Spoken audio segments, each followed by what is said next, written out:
All right, I think we're going to plow forward. Yeah. Ready? All right. Yep. I'm so excited about this. The Fiberside Chat was kind of an idea that Alana and I had together, and then she took that on, I don't know, maybe a year ago. And her life she's got so much going on right now with her digital stuff. And so I just decided I would kick it back off. So I'm excited to do these, hoping to do them more regularly. Well, I can't think of a more perfect fiber talk show host. And you've got it. You've got the look. We'll see how that goes. If nothing else, I do not get embarrassed very easily in front of the camera. Behind the camera, it's like, you're going live. Why are you brushing your teeth? Well, All right. So I'm just so excited that you both are here. And I have lots of questions, and we're just kind of chat away. We have some lovely things in common that we're going to chat about today. But I have some things that I want to ask, and you're going to pitch in, both of you. So I'm going to start with a pretty boilerplate one. I want to know, how'd you get interested in fiber arts? How did that happen for you? Well, in the fiber arts, wow. I started knitting, trying to get through a bad divorce, and I got to the point where, and of course I was a single mom, so I didn't have any money. But I kept buying all this cheap yarn from like these discount places, and so I thought, why would I ever want to spin my own yarn when there's so much yarn you can buy? Why would I? And I don't know. I went to a show. I entered all of my kids' names into a drawing. I didn't know what it was going to be, but it was a spindle. And my son Alex won the spindle. And so it's been my lucky Al, my lucky spindle. And that's what started it all. So TeDi, my answer is I was not interested in fiber arts. I got introduced into the fiber arts when Julie and I first started our relationship. And I remember attending Ann Arbor Fiber Expo. I think it was the spring or fall show. And I had something to do at work, so we both drove in, and I said, I'll just drop you off. You and your girls go have fun. This is a ladies' event. And I ended up coming back over to the event later that afternoon, and I thought they would be waiting for me outside. Well, no. And so I went inside. No way. And I took a look around, and I said, oh man, this is some pretty interesting, cool stuff. But I never imagined that my life would intersect with the fiber artist. And, I remember leaving the show, and she turned to me and she said, do you see yourself doing this? Could you see yourself doing this with me? And I naively said, sure, of course. I thought it was just, what. Oh, sweetie. Awesome. I didn't think I was actually really going to be entrenched in it, but so that's where we got started. Okay. You got it right off the bat. You have to do it, right? Yeah. Oh yeah, that was like 2017, 2018. Yeah. Yeah, that was the very beginning. Yeah. He was still trying to impress me. See. Well, I was thinking that, right? It was kind of part and parcel. You agree to everything right off, right? Yeah, exactly. Right. Yes. Yeah. Oh boy, yes. Yeah. That's great. So at what point did that survival skill maybe become a business? Was it a conscious thing, or did it evolve, or? It was all a matter of putting a ceiling in my basement. My shallow hole in the ground here in Michigan. And Patrick, like I said, he was just remarkable. He was trying so hard. He said, man, I'm going to impress this chick. and he ran. Oh, well, of course, the ceiling people said, "What are you going to do for lighting?" And I was like, "Lighting? I didn't think about that." So out of, we had to pull it out of our backsides. I mean, we just, and he did it. I went to work one day, came back home, and I only work 4.5 hours a day. Came back home, came in, flipped the switch, and oh my, it was like, let there be light. And he had a picture drawn of how he had to map out the circuit and he had to fix things. And he was like, here's a deadline. I got to get it done.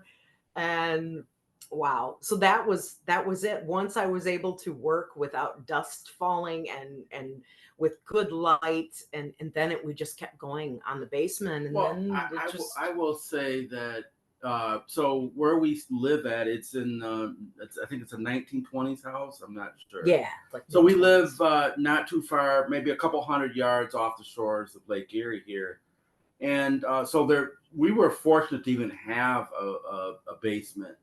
Oh, and, yeah. Right, because the water table is very high here, and then a lot of contractors did not want to take on that job because it's not a traditional basement with nice long runs, even runs. There's piping, there are rafts and beams hanging, so it was not a simple job. So I think it took probably about 3 or 4 people before we found one guy who said he would take it on. It was a good friend of hers brother's business, and once that went in, the rest of it kind of just fell into place. And I actually never conceptualized having a business. It was mainly to give Julie a place to create her artwork, and then from there it just kind of spiraled into applying for a show, and then after that, Fresh Lotus was kind of born. And I never thought that we would get to this point. I never envisioned that we would be where we are so quickly. I never thought we would ever even do a show. I just thought that, okay, we have a small little business. We'll get an order here and there. We'll fill it, and that'll be it, right? So. Well, basically, our 5-year goals happened in like a year and a half. Wow. And I mean, it's just been, and we both still have jobs. Yeah.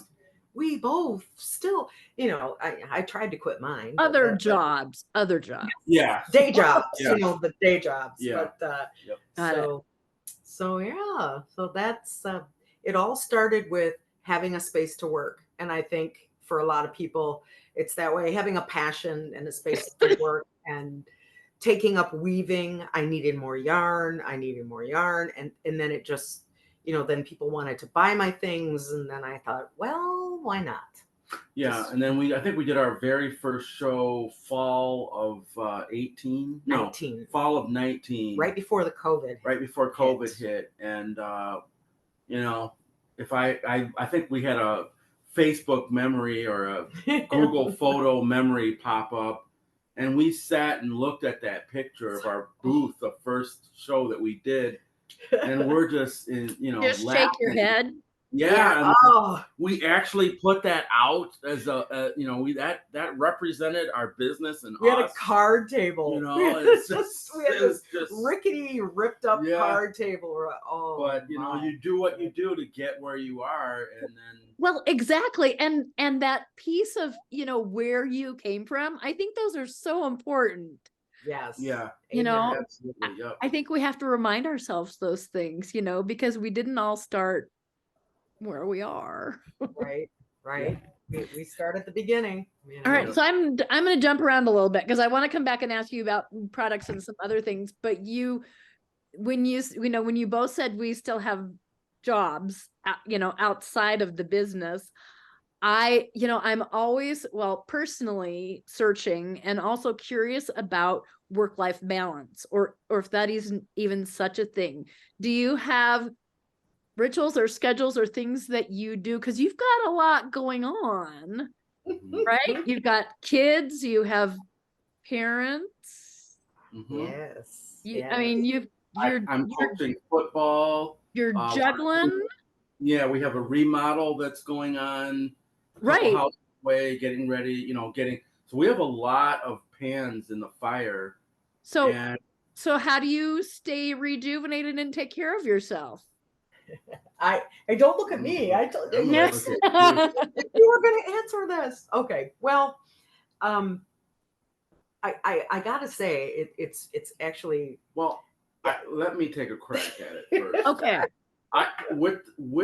In regards to the work-life balance, I have many. One thing about Julie and I, we both have interests that we both have that are passionate to us. they're separate, Right? They're separate, and from so each other. that gives us a chance to recharge and do our own thing, and then come back uh, when it's time for business decisions. We tend to meet together and find common goal. But with Julie, her work-life balance just wraps right back around the business and, It and does. creating It something. does. So Right. whether it's creating yarn, whether it's dyeing something or spinning something, her, the trials and tribulations of life actually get poured back into creating something, and that's how she's able to maintain that balance, that work-life balance, where she's able to just relieve that stress into product creation, and it's great. It is. It's interesting. Someone got upset with me, said that I needed to get out of the studio. I needed to get out, and I needed to, I don't know, do something else. And I thought, well, my goodness, I don't know how many times I've said, you know what, I'm going to take a break and I'm going to spin for a while. I'm going to take a break and I'm going to weave for a while, because it is a break for me. I've got my sons who are autistic, and they're what they're dealing with. And when I just sit and weave or spin, you guys know how it is. I'm preaching to the choir, but you just can get lost in your thoughts. Hopefully, if you don't have a difficult pattern, that you're trying to work. Right. God Right. knows. Yeah. That's- Yeah. Not but counting. yeah, so it was just, to me, I was like, no, I don't need to go anywhere. But it's different when you're working to fill your booth, as opposed to spinning to relax your mind, weaving to relax your mind. Well, I was going to ask you about that, because sometimes I think, in my head, sometimes I think I work all the time. Yes. Right? Because I mean, it's not even gray, right? Yeah, absolutely. But I do that too. And sometimes I wonder if I'm, as I'm spinning, I'm like, am I feeding myself a line about this being, that I'm unwinding my stress, or am I thinking about the fact that I need to sell this skein, So I think there's a balance, but people don't understand that I don't travel very often. I'm the same way. People have this bucket list. I just want to hang out on my farm. It's people are like, you need to get away. And I'm like, but Yeah. do I? So yeah, I get it. Yeah. That's us too. Oh, That's- yes. yeah. That's so, yeah. Okay. So coming back to the business and your products, I want to know if there's kind of a twofold thing. Is there a favorite thing that you create, and or do you feel like there's a signature thing? Because when I was first introduced to you, I got a bat box, which I loved, and it had, I think I came back, and what I wanted was like the parts of it for different things. Yes. Yep. Yeah. But I remember that being a thing that you do. Mm-hmm. So, in my mind, that is a thing that's attached to Fresh Lotus. So tell me about. We actually, I don't quite know where the idea came from. Oh, I know where. So I was looking at one of the mills that we work with. They had a white mill ends deal, and I thought, okay, well, I know their stuff's pretty good, but it's, as a business decision, you're like, well, some of it's going to be junk and some of it's going to be really good. So I took the chance and I bought this big thing of mill ends, and what I wanted to achieve was a mixture of all different kinds of fibers. silks, wools, cashmeres, locks, fire stars, silk laps, all kinds of stuff that people normally wouldn't choose off a booth shelf and actually buy. But you throw them all together in this mashup of wonderful stuff, and then you hand dye it, in our little our hot salad bar, our steam table. Yep. And we call it the Fresh Lotus Design Mashup, and it's 12 plus ounces of really nice stuff, and we just have so much fun with them. And the coolest thing about dyeing them is that, well, like the last time to get ready for SAF, I did all my favorite colorways, and then I did this, and I just grabbed. Oh my God. And it was so pretty. It turned out so great. So yes, the Fresh Lotus Design Fiber Mashup is by far our favorite product. That's your favorite product. Oh, okay. My favorite product. All right. My favorite product are the actual garments that she creates. The Lotus signature jackets, the cocoon jackets. Yes, my new goddess jacket. I think there's a lot of us out there, and a lot of us are doing yarn and comb top and all that. And I see a lot of unique pieces out in the that customers that our vendors carry, fellow vendors have. But when I see a person walk into our booth and grab a garment and put it on and spin around and watch their face smile, and their friends or husband or wife says, that's a great piece. And if we have our mirror set up, if we have our stuff together, we have our mirror set up. A lot of times we don't. And then just the look, the look on their faces as they put the garment on, and then to go back to how Julie had created this beautiful garment out of a square. I want to know about that. Well, you know what? I just want to interject real quick here. Once I started Fresh Lotus Design as a fiber business, I quickly, very quickly, circled right back 20 years ago. Oh, did I say that? 23 years ago. I had a business, Julie Benak Designs. I designed for plus size women. And so these designs are old standbys for me, but reinterpreted in hand-dyed fabrics. So the idea kind of was, I want to do this fiber thing, but I want to start designs too, because I miss it. And of course, I've got old customers writing to me now, Julie, are you doing your stuff again? Oh. So it's kind of a melding of dressmaking, which is my main gig. I'm a dressmaker. I'm a seamstress. That's what my day job is upholstery. So that's why the garments are so special for Patrick, for me, for our customers, because they're from the heart of a designer, of a clothing designer. It's like a little passion project within your business. Yes, exactly. Oh, that's so exciting. They're just exquisite. Every time I see something you make, it's like, oh my God.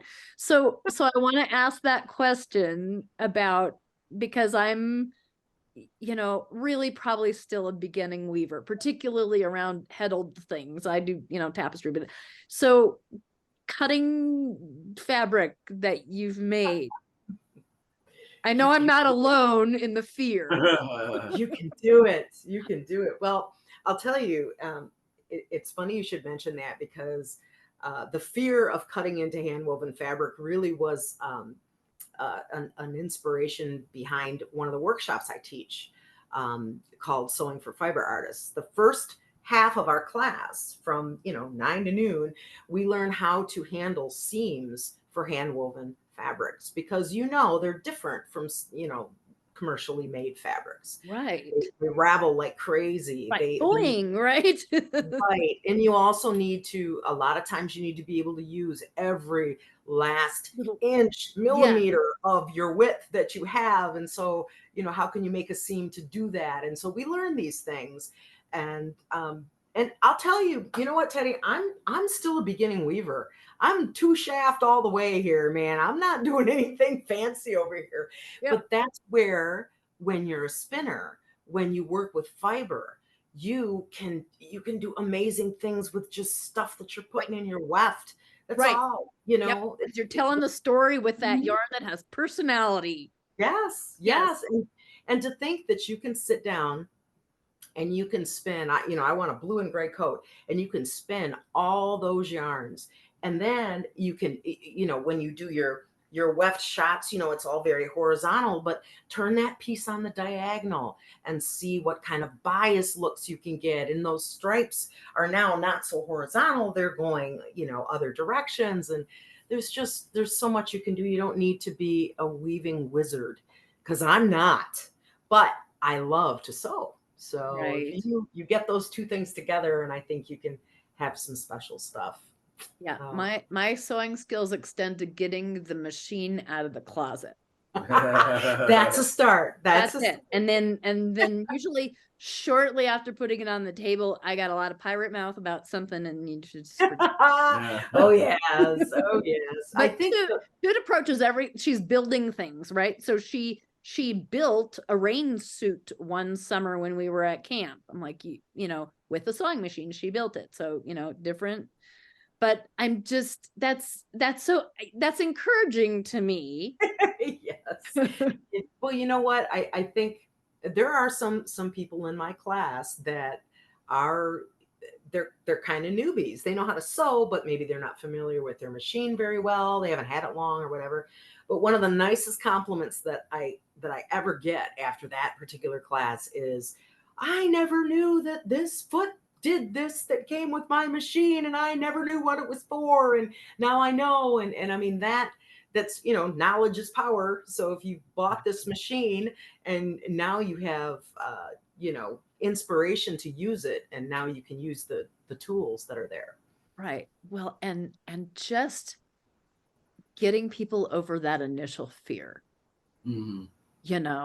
I think, and I think so many of it, speaking as, middle-aged anyway, we just need permission. I hate to say that, but we need to permission to like experiment and maybe not have it go exactly, we need kind of sisters in that. Well, and when you have a partner that's supportive, you can bounce those things off from each other, and that has really helped us. Like, for example, for my spinning classes and my Sewing for Fiber Arts class, Patrick, being the IT computer wizard that he is, he's like, babe, why don't you put your camera on your hands, and why don't we get like a big screen so that everybody can see? And so we have this, we decided the most cost-effective way of doing it was just to get one of them big TVs. They're not expensive and they're really light. So we have this thing where everybody, no matter how far back they're sitting, can see what I'm doing. And now it appears for some shows, I think I need audio too. We got the video covered, but nobody can hear now. So, so it's really cool. And those are the things that people remember. And those are the things that, once a student remembers a class, they're more likely to want to practice it again. Right. So anything. What a great idea. It was. Yeah. I think I just was looking in classes, and I'm like, how would she, if she was teaching a sewing class or spinning class, you're looking at techniques with your hands. Yeah. So I don't think people want to get out of their seat to come hover and around. Cluster around. Yeah. Nobody can see anything. So I said, wouldn't it be ideal if they could sit in their seat, but focus on a screen and pay attention to her hands, because that's where the technique is. And so makes me think of those cooking classes where they have the big mirror. Absolutely. Well, and I loved it. I would be, demonstrating the technique, and I would look up at the class and I would see them all. They're like this, looking at the screen, and I think about you, and I'm like, oh, right? So right? awesome. It's like being on the Jumbotron. Right? Yes, exactly. Yes. Oh, okay. Goodness. So you started it. Now we're going to talk about working with our spouses, because both of us do that pretty closely. I mean, Toot and I are like kind of full time together, although we have separate spaces, and our expertise are different, like yours. So was that a gradual thing that you were doing that together? I mean, I know you said you said pretty early on, would you want to be a part of this? Yeah, had I known what I was getting into, I probably would have reflected in my answer. But since I didn't, I think what helps us is we're very ultra competitive. So we don't like being wrong. It's And so bad. so even I'm sure people who know us have heard us setting up. Our voices tend to get a little raised, and comments the tone of the comments has a little the tone. yeah, The tone. Yeah. right. But Right? I think that fuels our relationship because we have immense respect for each other, which all relationships start off by with respect. But yeah, we do have our trials and tribulations where we're both, eagerly thinking that this is going to work over that idea. But for the most part, we tend to come and compromise on things and find a happy medium somewhere. Now, there has been cases where she's right. Most of the time, she is right. Some cases, Read Some. lightly. Yeah, and so but I just think that it's definitely helped us grow our relationship. That being with your spouse in a business where you're working together with them on a daily basis, coming up with ideas, traveling, heading out to these shows, it has definitely strengthened our relationship. And again, being that we're so competitive, I think that kind of helps us balance things out in terms of being on each other's too much nerve, right? I mean, getting on each other's nerves too much.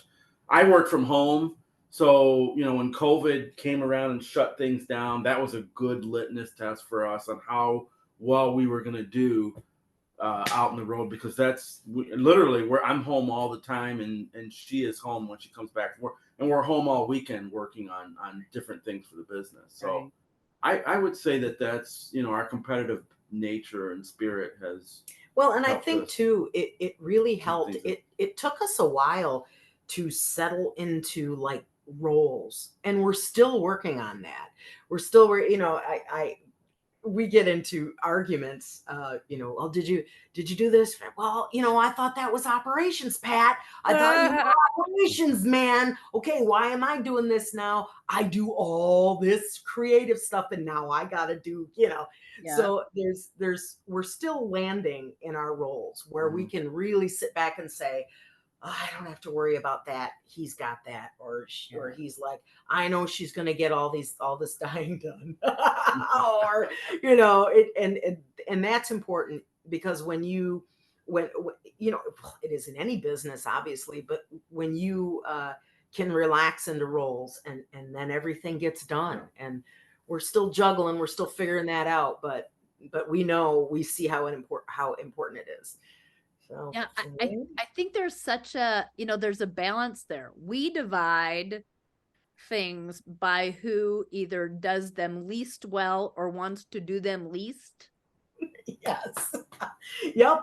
Which is a great way to do it, but it doesn't always mean that thing still gets done. Correct. Yes, that's the problem. But I also, I mean, you talk about being competitive, but you're celebrating one another. I mean, Patrick, I heard you talk about her garments. I mean, just in awe, right?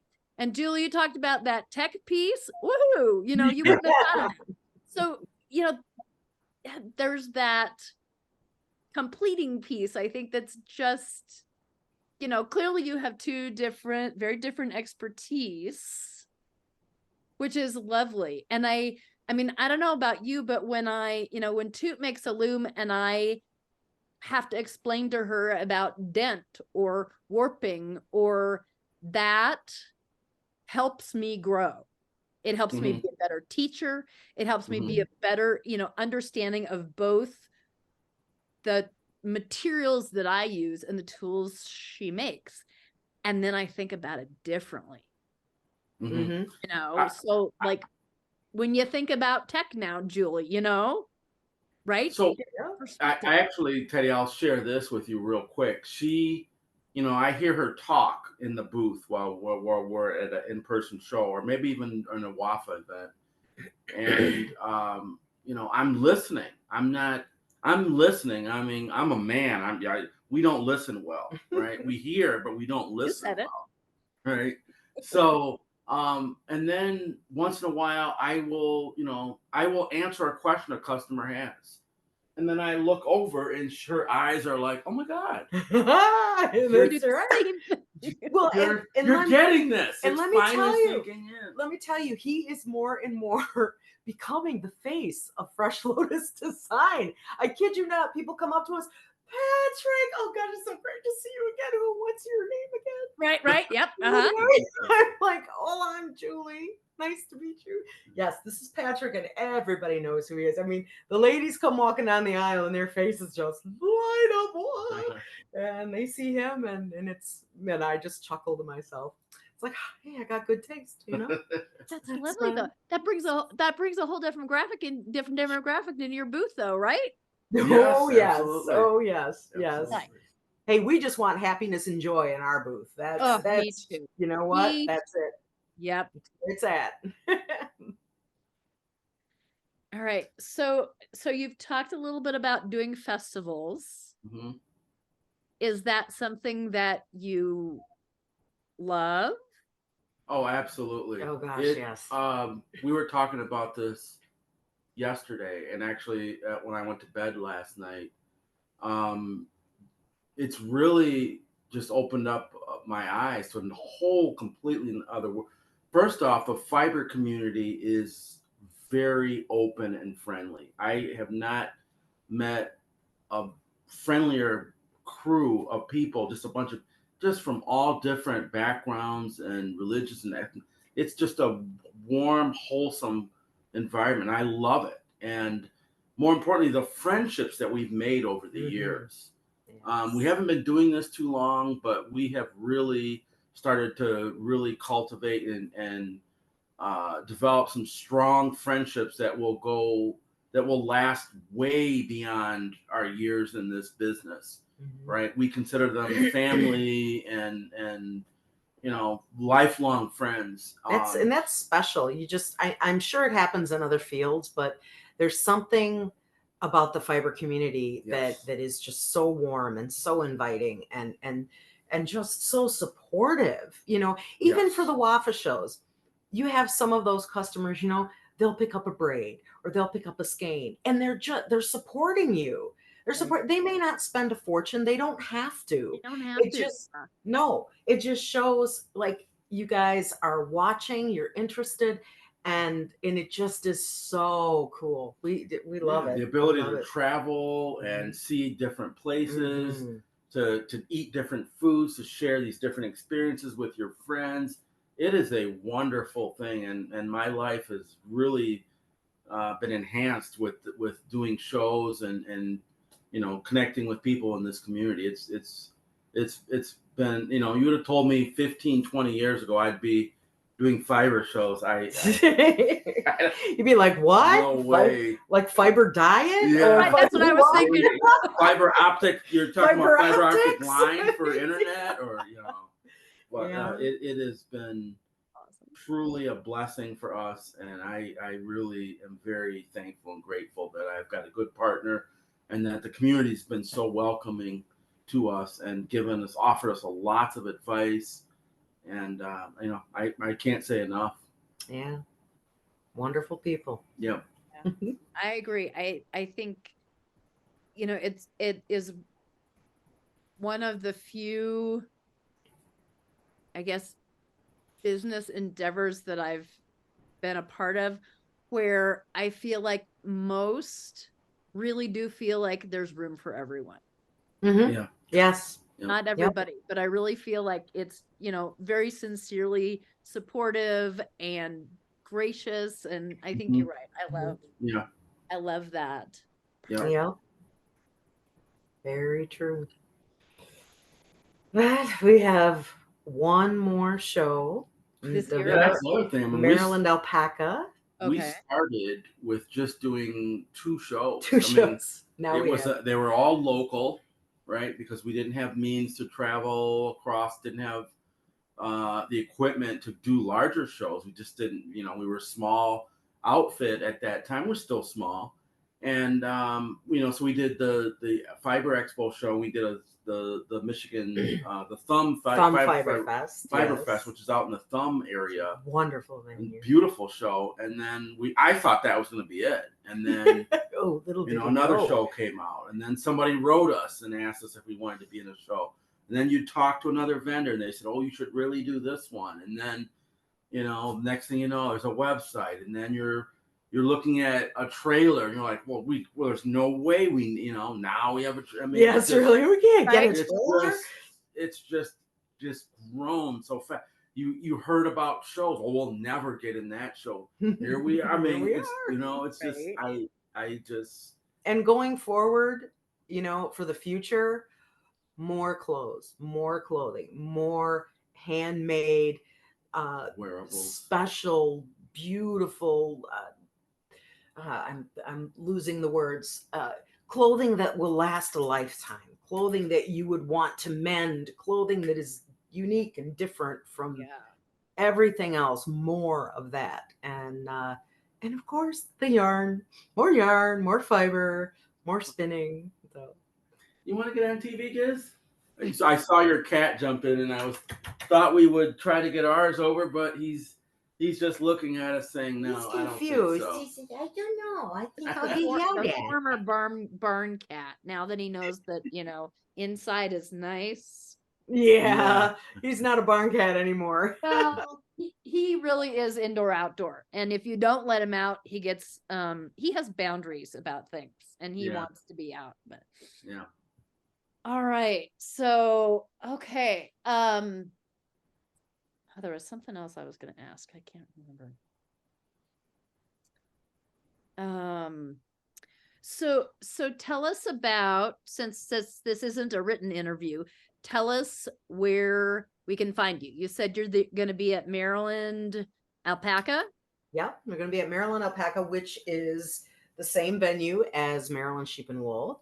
But it is definitely alpaca focused, and it is so fun. And oh my goodness, it's a great show.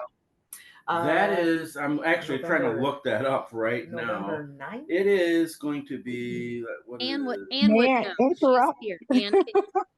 It's November 11th and 12th at the Howard County Fairgrounds. Okay, November. Thank you. Okay. Thank you. You're welcome. Organizing classes, so. Yep. And thanks. And then you have a website? Yes. Our website is freshlotusdesign.com. It's currently under, we're trying to stand up a new site that we've been working on only for the last 8 months. But given the number of shows that we've had to do and WAFA and, everything else called life, right. We have not been able to migrate that yet, but I am. It's so close. It is so close. Okay. I am Will it very be the same domain? Yes. Yep. So I'm very confident after this Maryland show, we will have it cut over, and it will be a much better shopping and learning experience for our customers. Yes. Awesome. All right. And then Facebook and Instagram. Yep. Yes. Facebook and Instagram. Just search for Fresh Lotus Design and you'll find us. All right. Awesome. Do you do newsletter? Not yet. I was going to start that next year because I was supposed to be quitting my job, and I'm going to see if I can still squeeze it in. I'll be home more. That was part of my conditions. Yes, we'll put up the link. Yes. Now, do you do that, TeDi, or do I? I could, with the cat would get down. Okay, let me see here. So our Maryland Alpaca is the last in-person show for this calendar year. and then Yeah, we next still have a year. WAFA. We'll have a couple WAFA events to close out the year, and we're still tossing around in our head whether we're going to do a Christmas or a Fresh Lotus Design Christmas show. Yeah, we're still I'm wondering. still wondering if we can pull that off. But I usually make that the November WAFA. There's going Yeah. to be all kinds of gorgeous gifty type stuff for November WAFA and October WAFA. Just lots of beautiful fiber and a couple surprises. Yeah. And then next year we'll start off our show campaign with Wild and Woolly, which I believe is at the Cuyahoga County Fairgrounds in the Cleveland area, which is a Saturday. We'll have that posted on our site, but we are going to add a couple new shows to our roster for next year that we're really super excited about. Awesome. Yeah. All right. Okay, and I assume that you'll have that, like you'll have a list of that on your website. Yes, yeah, we have an Yep. event section, and we try to get everything. Okay, I want to make sure that people can find you. Yep, So. absolutely. All right. Any last things you want to leave us with? Oh golly, we are looking forward to 2024. It is. It's just going to be bigger and better than ever. Looking forward to this holiday season, to everybody getting creative and hunkering down in the winter months. That's when everyone really needs us fiber artists, isn't that right? Right, yeah, because we're going to keep you warm. We'll keep them all armed and dangerous. Yes, Right, with fiber. I would like to just close out and just say thank you, TeDi, for everything that you've done to really add awareness to this community and to bring it into light. I mean, you and Ellen do such a fabulous job with Yes, that's so true. highlighting us, making sure that we have everything that we need to be successful, and being mentors, encouraging us, answering my panic emails. Yeah, this community has just grown immensely, and one of the things that I actually really enjoy is doing an in-person show and having a customer come by and say, "I caught you on WAFA." Yep. That is just that makes me feel warm inside. And actually, we have an official WAFA sign in our in-person show for our booth. Thanks, Ellen, for the extra one that she gave us. But I just to thank you and the whole WAFA administration for what you guys have done, and it's just been a great thing. And it's really, as you look at my life, as I look at retirement, I'm close to retiring. I have something that I can look forward to, and a lot of people that are getting close to that don't have that. So I can honestly say, bring it on, retirement. I'm ready. I've got another foray that I'll be diving in, and it's just been a beautiful blessing to have Julie in my life and have Fiber Arts and WAFA, and having all of you wonderful people really edify our lives. Yeah, it's very true. Very true. Yes. Right, and Marge asked. Oh, I'm sorry. Question. Yeah. Margo asked a quick question. Yeah. Yes, we do. I do not do one-of-a-kind colorways anymore. I always make sure that if somebody falls in love with it, that I can do it again. So yes, I absolutely do, Margo. Thank you. Great question. Yes. So I'm going to inject in here. Please forgive me, TeDi. I know that you wanted us all on mute, but it's easier than trying to type now's the time. Now's the time. Okay, super great. First off, I want to thank you so much for doing with Julie and Pat. I met Pat at the Michigan Fiber Festival. Julie was teaching a class, and I have to tell you, I flew out from Oregon, so to go to this festival. So I don't get an opportunity to go to a lot, but you had a fiber in your booth that I absolutely fell in love with, and I took the last 5 ounces of it, and because I knew my husband would love this color. And so what I'd like to do is privately chat with you at a later time after the WAFA sale, because I know that that's coming this weekend, and after the Maryland alpaca thing. And show you what it was I got and see if I can get some more, because you only had 5 ounces left, and that's not enough to spend for a sweater for my husband. And so, you know, it's like, and I can't find anything else that kind of goes with it. So it's like, well, I'm just gonna have to reach out and see if they can do some more of this, if it's possible. If not, it's not a biggie. But thank you for saying yes that you do that. So Yes, I appreciate that. If it's one that I have dyed, I certainly can do it. And if it's one of our blends that we carry, most of the time I can reorder those and get more. Sometimes they're discontinued, but we'll see what it is you have, and we'll try to get you hooked up. And Margot, I'm honored. We are honored that Super. you flew all the way out from Oregon. I will tell you this. We are in St. Louis, which is a little closer than flying all the way out to Michigan. Not as big of a Not shot. a big Well, of a my next bucket list is Wisconsin, and Oh, so yeah. I'm hoping to be able to do that one next year. Yes. That's a And wonderful So show.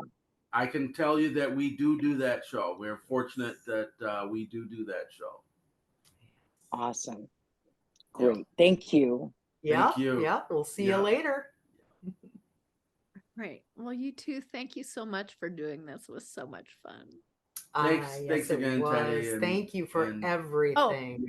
Last thing, I want you to tell us when is your time this weekend for the Waffle Show?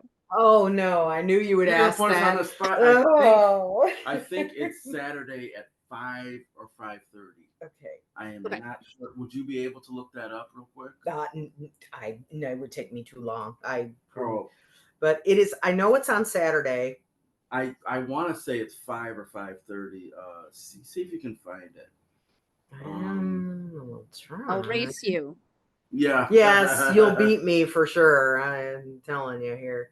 My groups and Woolen Fiber Arts. You think it's Saturday? Yep. When? Saturday. I'm still 6:30 going. Eastern. What time? 6:30 Eastern. Oh, 6:30. 6:30. Okay. I was wrong. All Wow. righty. Okay. Yeah, 6:30 Eastern. Okay. That's good. Yep. Thank you. Gotcha. We just got back from SAF. I'm so Right? Lord. Still trying to recover from that trip. Yeah. Still recovering. Ugh. I knew we should have. I knew I was forgetting something. Oh goodness! Look at All how right. Well, red my I face hope you is. have a great, productive week and a wonderful show on Saturday. Thank you. Thank you. Saturday at 6:30, and I'm looking forward to it because we're going to have some beautiful new things that I have not had on Waffle before. So it'll be interesting. All right. Well, thank you all so much for being with us this afternoon. Thank you. And, Thanks, Daddy. We'll be back next week with another chat. Okay. All You right. stay warm All right. and happy holidays. Yes. Thanks. Yep. Bye. Bye.